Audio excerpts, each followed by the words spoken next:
everyone. We are very happy to open the webinar today. As you know, the topic of today's virtual exchange is good practices on the internationalization of vocational schools.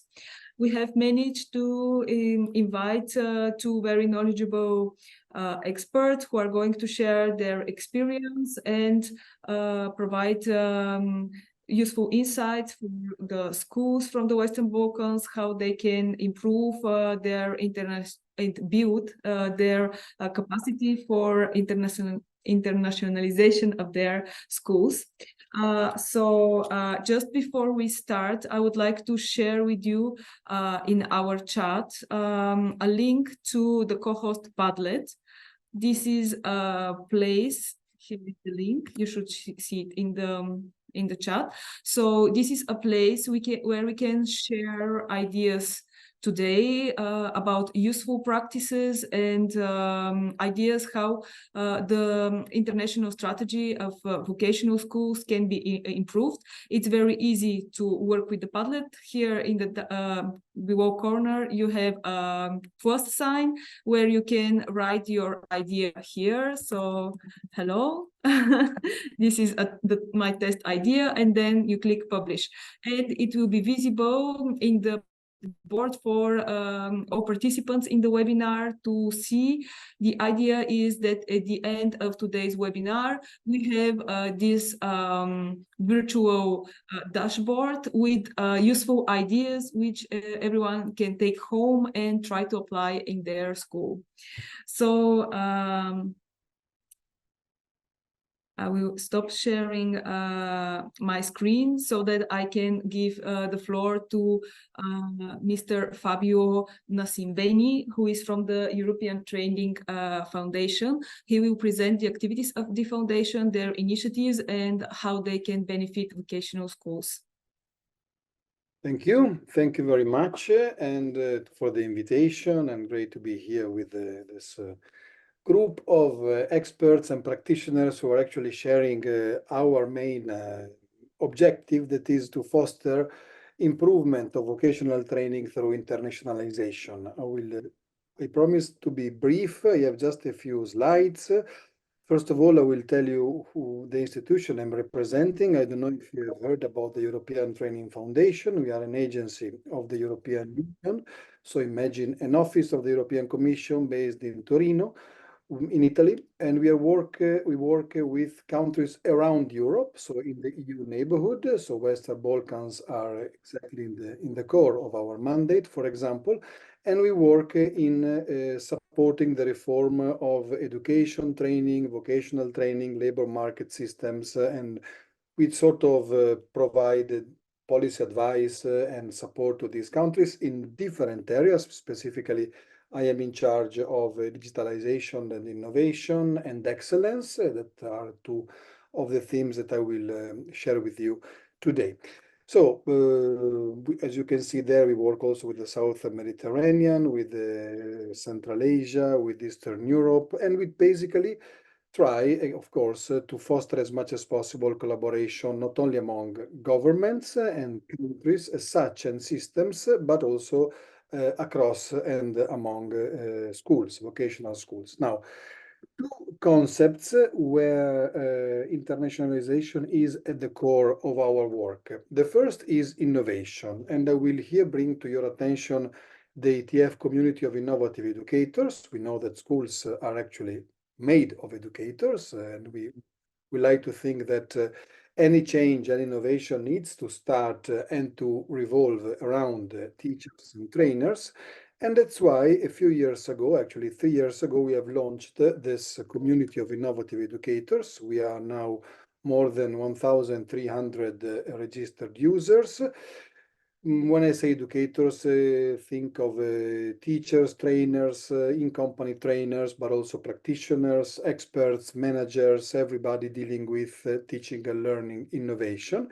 We have members from all over the world with a focus, of course, on our ETF partner countries, so the European neighborhood. And basically what we do in this community is, as you can see here, in one word, is sharing and advancing together. So we have been running a couple of competitions for the best, for the most innovative practice. Of course, when I talk about innovation, don't think about cutting edge innovation, high technology. It's really innovation connected to the context. So some of these practices don't even use digital technology. For example, the lady on the right, for example, from Tunisia, she's applying theater techniques to computer science students in VET. So, for example, that's one kind of innovation we are looking at. Then we are organizing a number of webinars. We are collecting, as you can see there, innovative practices, similarly to what you are doing here. We are developing and collecting a number of tools and testimonials on how to teach specifically key competencies and other activities. And we reward the work of all the people in the community through open badges. You can see there on the bottom, we have open badges for innovators who are able to submit a practice, for pioneers who are speaking in our webinars, who are suggesting initiatives, and for ambassadors. In every country, we have a few ambassadors who are helping us to promote the community in their national environments. At the end, I will share a link with everything that I'm saying now on the community. And of course, you are all invited to join and to explore. The big novelty of this year in the community is that we will be very soon launch at the end of April, the first new learning club. These are small groups of innovative educators. Imagine 30 to 40 innovative educators speaking mainly in English. That is why European projects like yours are very important for us, because I guess you use English as your working language. So in this specific case, we have to work with English, and these small groups will be working together toward a specific outcome that can be a set of guidelines, a video, a curriculum, or anything that they will decide for some months, let's say 5 or 6 months, and at the end they will present this to the community. So imagine some mini Erasmus project like yours. We are starting with the club in the field of STEAM education, so science, technology, engineering, arts, and mathematics, starting now in April. And the second will deal, no surprise, with teaching with artificial intelligence, and it's starting in June. Expressions of interest are still possible. So at this link that you can see there, you can both register to the community through our open space platform and then express your interest in becoming a member of these clubs.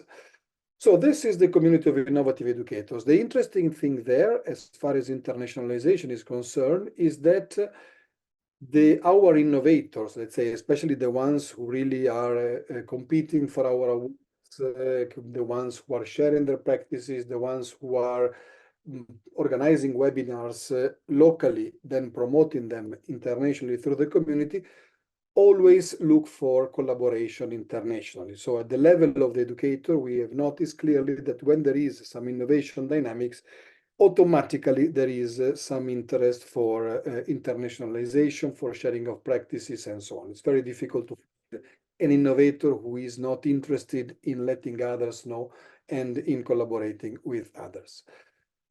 Then, if we move to the school level, so no more at the individual level, you might have heard about this network. It's called ENE, ETF Network for Excellence. It is an initiative rather known also because the European Commission has been pushing a lot on this. It's growing quite a lot. There we have around 300 centers of vocational excellence. This acronym COVES means Centers of Vocational Excellence, that are basically vocational training providers, as you can see there, from Europe, from European partner countries around Europe, from Asia, from Africa, Sub-Saharan Africa, and so on and so forth. So from really all over the world. And in this network, members collaborate along a number of themes. So you can see there entrepreneurship, you can see social inclusion, you can see industry 4.0, you can see digitalization, greening. These networks are active in, again, doing a number of things, organizing webinars, organizing study visits, and so on.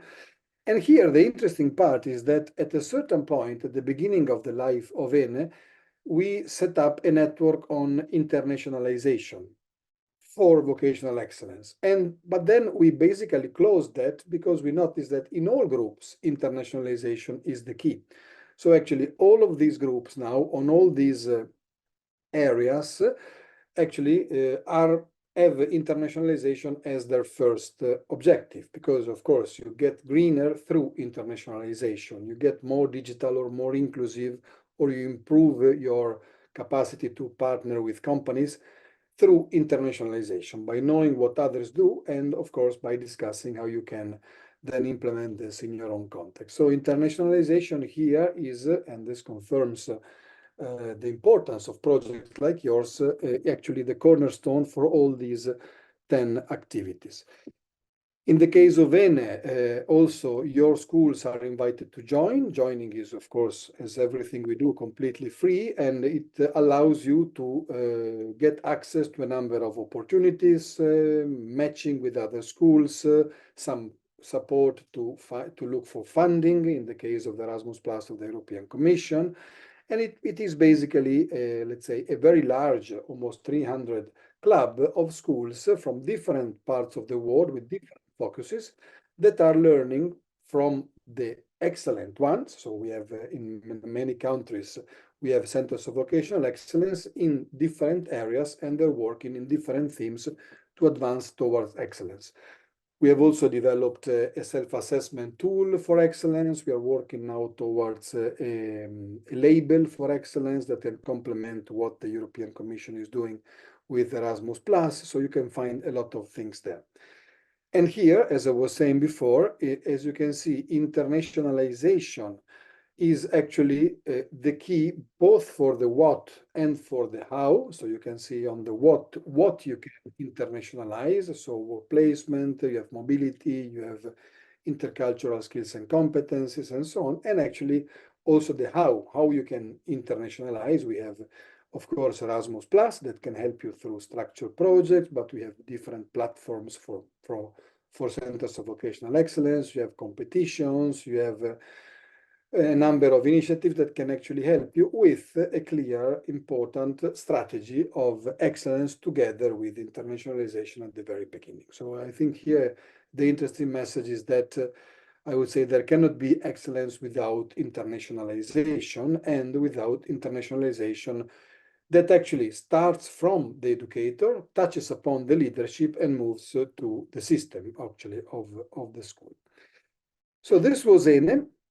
I will just close with 2 links and a final invitation. So the first link is the link to the community of innovative educators. You can just click there. It takes a second. You can register. What I can tell you about this community is that it is not a heavily spamming community. So you will receive a few newsletters like once every couple of months, with webinars, with the news, with the clubs, with the new practices. And it's let's say it's, and if you have something to share, for example, the work that you are doing in your project, that is a nice place to show this to practitioners, let's say, in different countries and in different contexts. And the second link is for ENE. So this is at the school level. So in case you are interested in entering ENE, here the process is a bit more complicated, because we like to enter into a direct discussion with all the school leaders. So if your school would like to enter, we typically set up a meeting to get to know your understanding of excellence, what you are doing, and then you are typically joining the network, and you are allowed to do, let's say, all the things that I was mentioning before about ENE. That is my email address. I know I told you many things in less than 20 minutes, so I prefer to leave space in case you have questions, but I'm leaving you with the slides. So any question or any difficulties you might have, I'm now and later on ready and available to answer. Thank you. Thank you very much. Are there any questions? about the activities of the foundation or how your school can benefit from this network? You are welcome to ask questions now. Or, of course, like if you prefer, you could also write the question in the chat. Yeah, or if you want to go back to your colleagues and drop me an email, you can do Yeah, this. of course. Yeah. And as we said at the beginning, all the materials and together with the recording will be shared in the MOOC, so that you can go back, check it with your colleagues and so on. So thank you again, Fabio, for all the inputs and insights you shared. And Margarita, if you want, we can move on. Yes, I would like just to remind our participants that you can fill in your ideas or some good practices that you know about in the co-host Padlet. You can find the link in the chat. There are already some ideas entered, which is great. At the end of today's webinar, we are going to view the ideas and discuss them. And now I would like to give the floor to Mr. Russi Rusev, who is a teacher at the National High School in Finance and Business in Sofia, Bulgaria. He will present the experience of the school in international activities and how they ensure sustainability of these activities. Mr. Rusev, you are welcome. We don't hear you.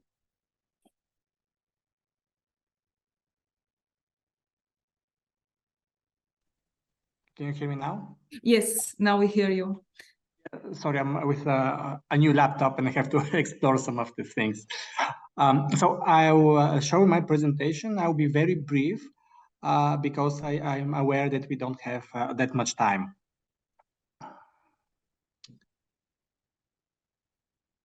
I hope you see my. Yes, we see it.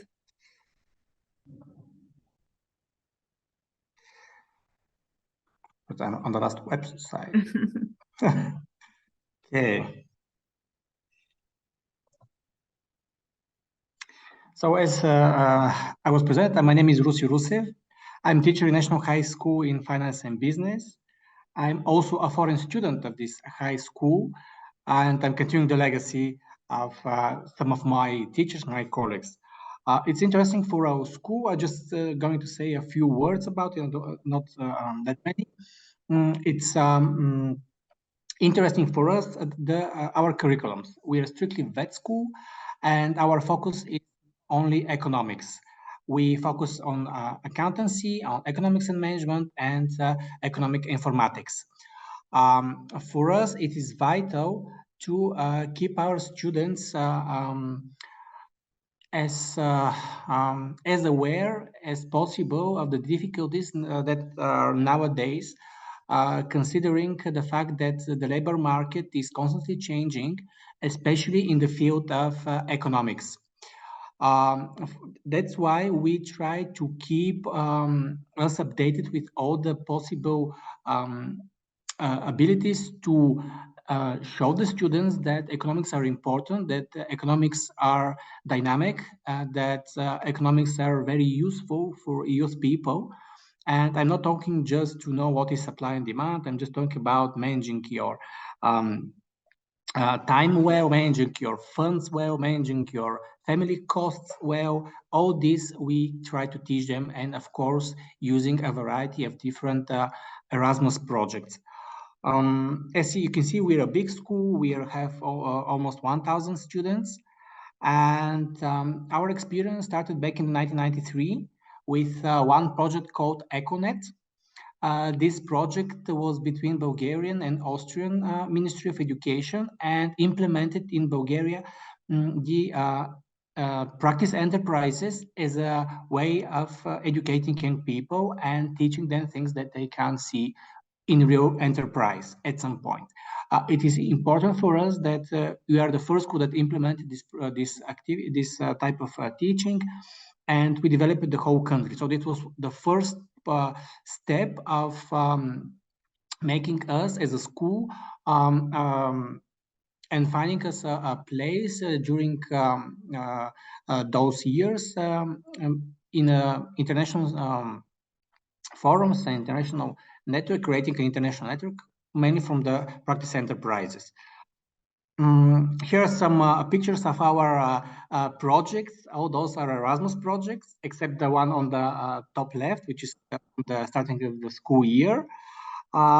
On the top right side, this project was called FIT for Europe. It was focused on working with digital instruments, working and talking about the mass media and how it affects our life. The bottom two pictures are from another project, Savvy Digital Citizen, which was again focused on cyberbullying, about cyber security, and so on. I'm going to show you some of our projects in which currently I am involved in. As you can see, I'm currently working on two projects, both on the small scale type of partnerships. I've been in two KA 220 projects, and in job shadowing mobility, and in one project called ENE, which was organized with our host today, and which gave us the ability, for me personally, to know how to make the application form for the KA 210. And for the mobilities, I'm happy to say that I have participated in many different mobilities. I have managed to be on a job shadowing mobility, to travel with students on a cultural exchange, to travel with students for their summer practices for a whole month in Spain. So I'm going to share what are my impressions and what are my students' impressions during all those works that have passed. So the first question that I wanted to discuss is, how do you determine the internationalization needs of the high school? As I say, our high school has some previous experience in the field, so we had the opportunity to just find new partners using our old network. It is vital for us to work not only with vet schools, but with non-vet schools, because as I can see in Bulgaria, we have very great practices that are not in vet schools and that are applicable in vet schools. As our school is very economic focused, we are still in developing on our STEM center, our digital hub, so we need some time. And using those projects, we have the opportunity to see very good practices around the world. The next question that I'm going to share some thoughts is, what is the added value for the students? For me, participating in an Erasmus project for the students is a great opportunity to, firstly and mainly, to export some foreign culture, foreign work environment. During our summer practices, they were held in Saragossa in 2021, and we were there for 3 weeks. And our students had the ability to work in real companies, in real Spanish companies, and to see how the economy of the local region is developing. It was very interesting for them that they could actually apply what they have learned during their school years in those international environment, as I call it. They had also the ability to use their very specific vocabulary connected to this specific work. For example, if they work as accountant, they worked as some kind of desk job, some bureaucracy job, because that were the companies that took them. Very interesting thing about this was that I had two girls that were sent to a retail company. And this retail company was importing goods from abroad. So they were able to look how the bureaucracy, how the accountancy stuff goes from importing goods outside of the EU, how the changes of VAT comes, and how to calculate those changes in the VAT. Of course, some of my students were fascinated about some of the countries that we have visited, and after that they went there to study. I have several examples for students that went to Italy to study. I think in Bologna we have 5 or 6 students in economics university. So these Erasmus projects gives opportunities to to students not only to improve their language, their work skills, their communication skills, but also their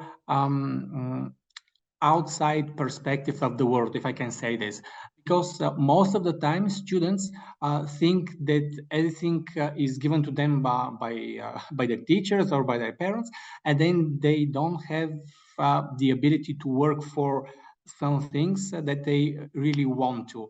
And Erasmus projects are a great opportunity for them to show themselves and their parents and their families that they are reliable people, they're young reliable people, and they are motivated to work and to study and to develop themselves.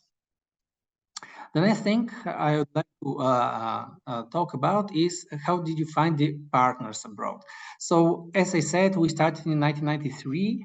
So we had this small advantage to know some people, some schools, and to start working with them.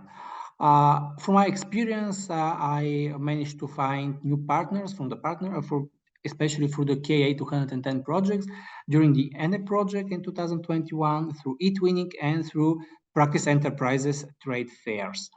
A small example, we had a project KA 220, who was started by one of my colleagues, and it was solely for Practice Enterprises.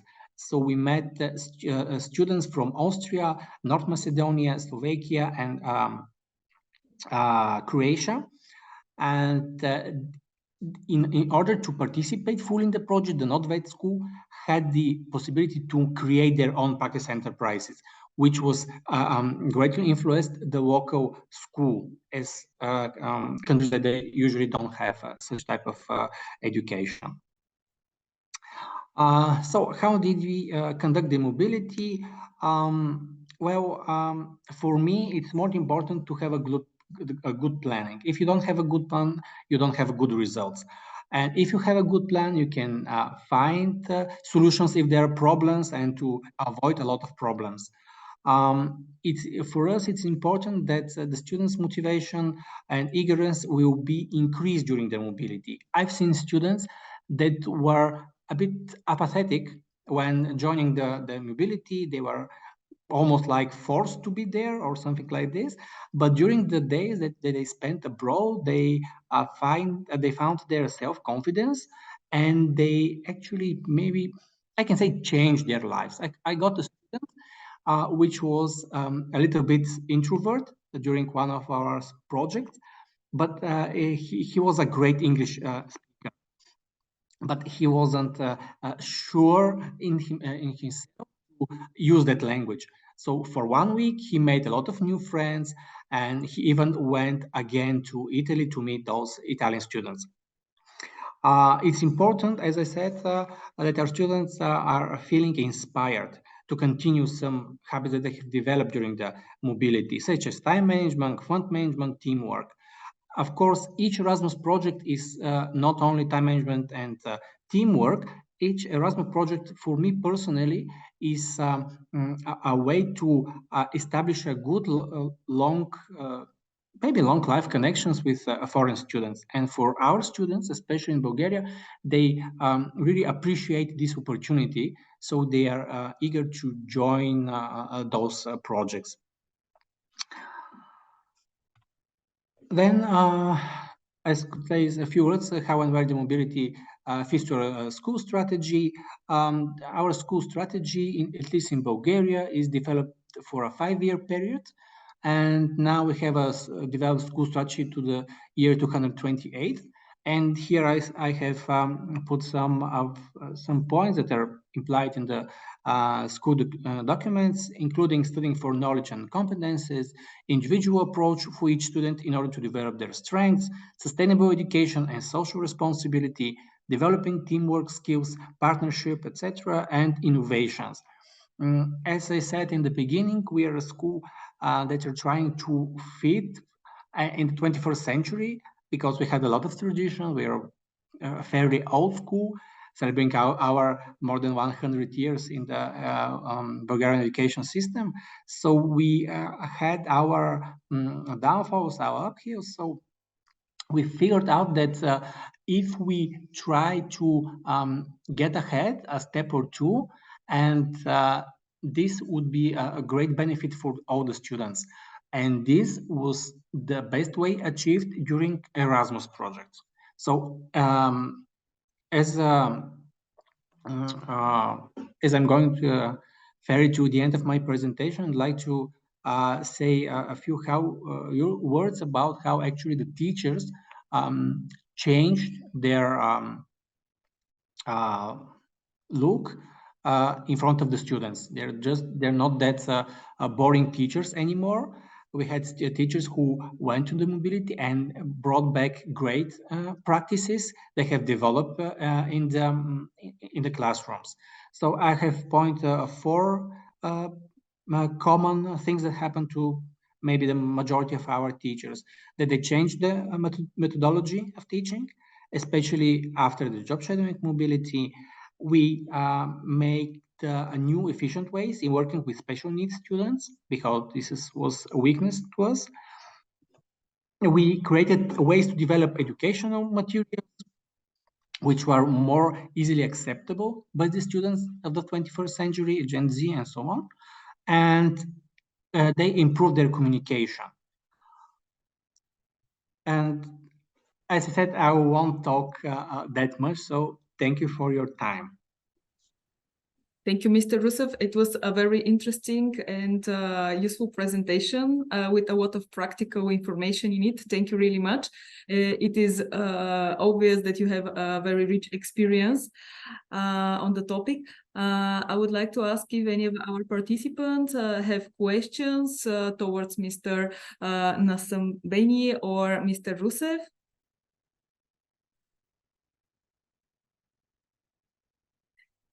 In the meantime, I would like to ask Mr. Rusev some questions that came to my mind while he was presenting. It was interesting for me to know if you consult the students in some way when you are planning the mobilities, for example, in which country or in which sectors. Do we involve the students in any way? Yes, it's mandatory to consult them, because I said they don't always feel very comfortable about the mobilities. They have to be encouraged in order for them to fully understand why they are going to on a mobility. It's not a school trip, it's a work trip. As I select students, even for project, I very strictly tell them, we're not going on a cruise, we're not going on a holiday, we're going to represent the school on a certain topic in front of certain students, or in front of certain companies, or whatever it is. And they have to know that going outside, they're not just Ivan or Boris, they're just representatives of the school, they're representative of Bulgaria. So they have to feel this importance, to know that they're not going, as I said, away with their parents, they're going with the school. And this, as I can say, it's a great motivator, because they feel important, they feel acknowledged by their skills, by their activities in the school. So I think it's a very good way to boost their morale, or something, or whatever it says. Okay, thank you very much. And can you think of some practical example, how your daily activities changed as a result of these international activities, the way you teach or organize your work with the students? Well, my first experience in Erasmus project was the first year that I was a teacher. I'm in the school from maybe 7 years.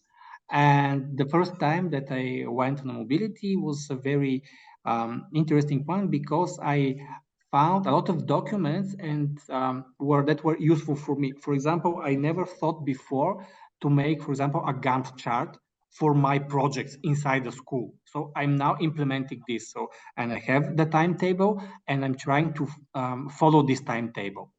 And well, it's mandatory in the school to follow some rules, of course, but still, if you give the students an external project, they have to know how to do it and when to do it. So this is one example that they use it very often, because for me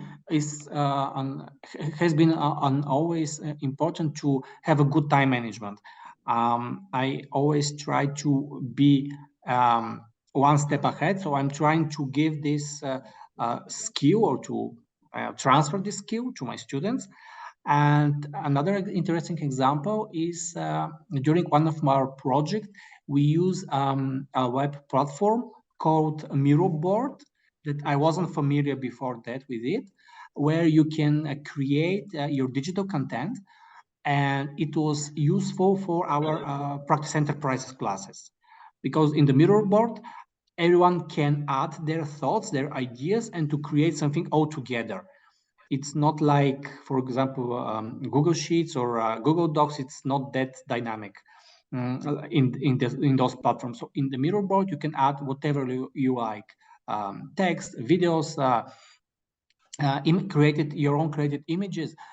So this is maybe a good example of what I have stolen from our colleagues. Adapted. Yes. Okay, and can you share some other international programs on which you work, because you referred mainly to Erasmus Plus, but maybe there are some other international initiatives or donor programs with which you work? Me personally, I don't work on other projects. Maybe my colleagues does, but from the recent years, we are focused only on the Erasmus projects, because we have a lot of internal projects from the Ministry of Education, and that there at some point there are too many projects that we can't handle all of them. Okay, thank you very much. And Mr. Nascimbeni, I would like to ask you, from your work experience, what do you consider as most challenging for the schools in terms of their internationalization? Well, it's a very good question. Actually, in my personal understanding, we are actually now at the moment visiting a number of excellent schools, excellent in the sense of either having been recognized as centers of vocational excellence at the national level, or by participating in European in Erasmus Plus projects on vocational excellence. And to me, what makes the difference are two things.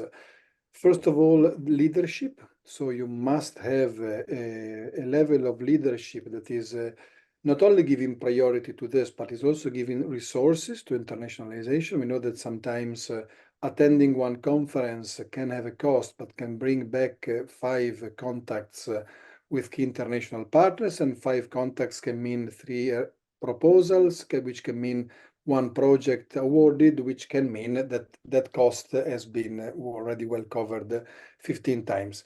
But this is not happening all the time, because of course we all live in a world of scarce resources. And the second thing is the I would say multiple involvement of individuals in the school.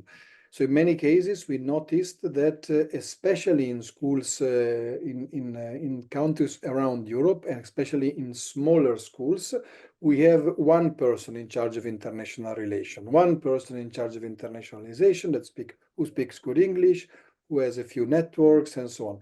Now, this person can be, I was actually now in a, I won't say the country, but I was visiting a country, and in a school I met this person who is the international relation person of the school. Then I'm visiting another school, and they say, yeah, we don't have, but we can ask that person. And it was the same person dealing with 2 schools, because this person has experience, speaks good English, has connections, and so on. So I think the important thing is to invest in building some capacity of young educators, young professors, even administrative staff, people who can, on one side, speak English, some English. You don't need to be a perfect speaker, but especially people who have a positive attitude of self-entrepreneurship that can go to, again, international events.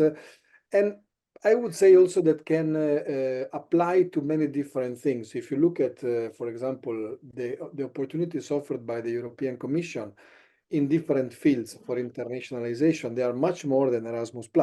You have scientists if you're working in STEMs, you have different platforms and different groups. And in many cases, these do not provide funding directly, but provide networks. And again, the network is the last step before some funding. So to me, that's the key is actually on the leadership and on making sure that as many people as possible within the school can represent the school internationally.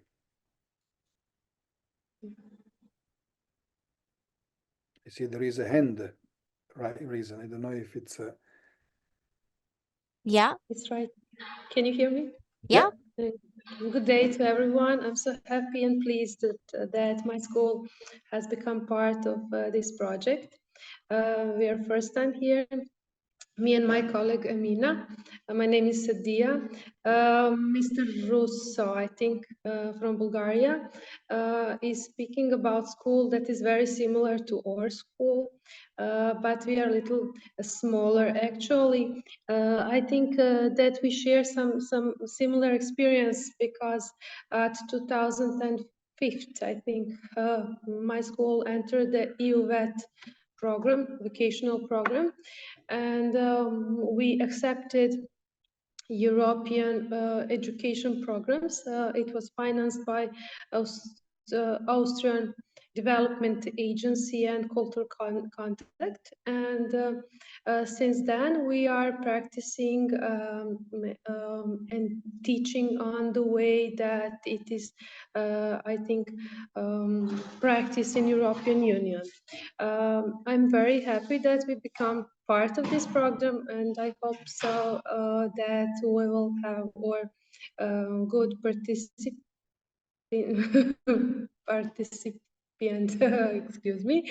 I'm also. I hope to get in touch with Mr. Russo to see some more informations. How did they get into all those connections? So that maybe we can apply something in our school.